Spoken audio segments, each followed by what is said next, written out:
So what makes Rich Dad, Poor Dad different is that, as you know, my poor dad was a PhD in education. But what does school teach you about money? Did you learn anything about money at school? Most people don't. So that's why I had my rich dad, who was my best friend's father, and he was teaching me what the rich teach me. So look, ladies and gentlemen, if you want to be poor, I hate to say this, you can go to school, but you still won't learn anything about money.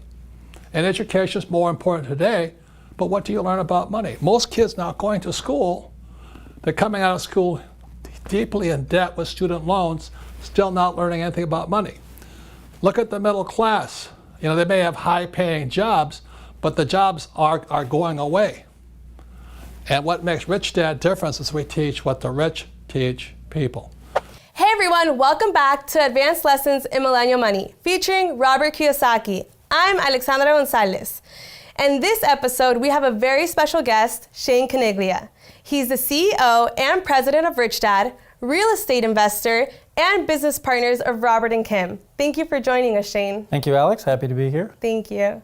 So everything so far has been very valuable. And my main question too, after all this information and my financial education, is if I can barely afford my avocado toast, how can I get enough money for the capital for a down payment for the investment? Okay, first we're going to have to cut the avocado toast down. No, I'm just kidding. So the first thing is OPM, other people's money, right? So let's look at this from a big picture point of view, okay? I get this question a lot. Trillions of dollars move hands every day throughout the stock market, throughout bank loans, throughout personal loans, car purchases, retail purchases, so on and so forth.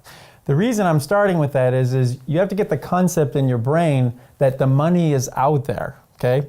And other people who have money, they want to find good investments, but they don't want to put the work into finding the deal. So once you learn how to find the deal and you get a good deal and the numbers make sense and you can give somebody a return on their investment, and that return, it would be foolish to get into what a good return would be because each deal is in a case-by-case basis. There's not a magic number where you have to hit X% every time. So don't fall into that trap. But you have to get a good return. So once you set that return up, you'd be quite surprised once you start within your network, your family, your friends, and so on and so forth, how much other people's money is out there that is looking for a good deal where they don't have to do a lot of work for it. They get a return on it, and they also own part of a physical asset, that physical asset being the property you've purchased. These are things that a lot of people actually get scared of, and I find it interesting because actually that's the most exciting part. That's where you have to focus on your financial education. You have to understand what does other people's money mean and how do you present that good deal. That's why at Rich Dad we preach financial education. So Robert actually explains OPM perfectly. So let's watch a clip on what he has to say. You see, the beauty about real estate is you learn to use debt to get rich. I'll give you another tip. If you're going to be rich, you have to learn to use debt. It's called other people's money. So when I hear poor people say to me, I don't have any money, I said, because you're an idiot. That's why. You're not supposed to use your money. You're supposed to use other people's money. Well, that's debt. I don't want to do that. And so they stay poor. So OPM is something we're not taught about in school.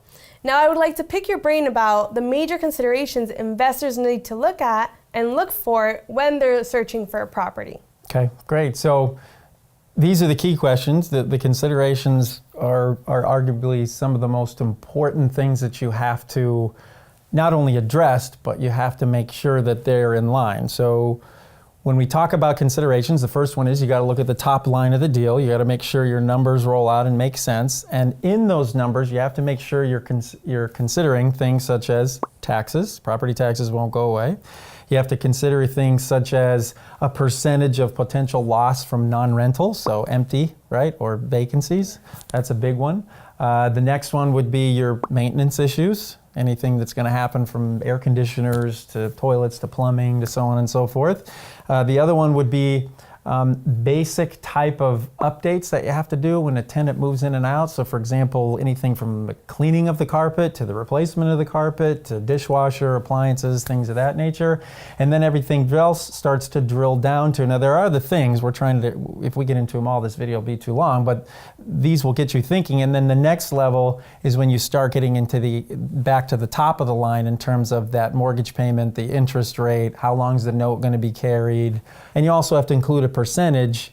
If you're not going to manage the property yourself, then you have to have some feel or some concrete number to use that you're going to pay a property manager that's going to take care of all these issues that could pop up.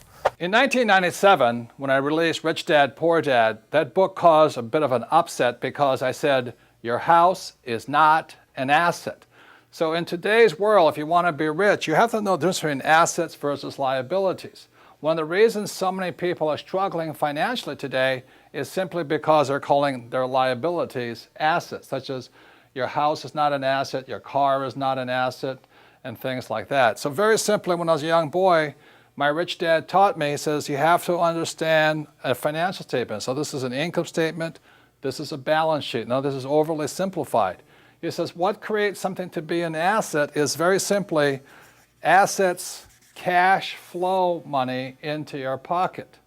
And a liability takes money from your pocket. So for most people, their houses are not assets or liabilities because every month it takes money to live in that house.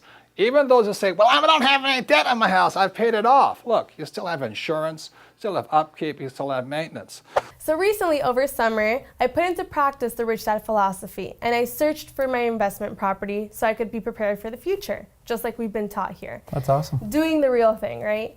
And I just realized that the numbers really didn't make sense, and I did go through that emotional attachment that you talked about, which was what was really hard for me when I tried to separate from the deal. But I realized that if the numbers don't make sense, at least I went through the process, learned, and now I'm prepared if there is a crash, then I can go in and take advantage of the education I received from this. Right. So the great thing you said there is that you put into practice the Rich Dad education. So you took what you learned and you actually practically applied it to a real deal, and that deal at the end of the day did not make sense. That's just as important as making the deal itself because you didn't make a mistake. Now, we don't want to be caught into the space of being too afraid to make a mistake. That we have to be really careful of because eventually you're going to have to sign on the dotted line, as they say. But I just want to repeat, you have to take action. You can only do so many things and learn so many things before you take it and you apply it and you learn what the actual world is really like. So I'm going to say it just one more time. Doing the real thing is where you will really learn, and making sure you are emotionally responsible and strong to walk away like you did if the deal doesn't make sense. Very important. I agree 100%. And one thing that you mentioned very valuable was the best deal is the one that you walk away from. Exactly. And that was crucial for me because I would have been stuck with an investment that had negative numbers because of the emotional attachment. And then the negative numbers now stop you from going on to deal 2, 3, 4, so on and so forth. And it doesn't just stop you emotionally because you're going to be stressed out about it, but it stops you with the bank. The bank's going to look at that and say, hey, you got to straighten out this first property, or you won't be able to use that first property on your list of assets when you try to get approved for the next loan. And you just don't want that to happen. So being emotionally responsible is very important, but again, can't say it enough. You got to get out it. You got to do the real thing. You got to apply your education. Thank you so much, Shane, for teaching us all about financial education, OPM, and the pros and cons of renting versus buying. You're welcome. Happy to do it. Thank you. Join us next time for the Advanced Lessons in Millennial Money. Don't forget to subscribe, hit the like button, and comment below. Nos vemos pronto. Cuídense.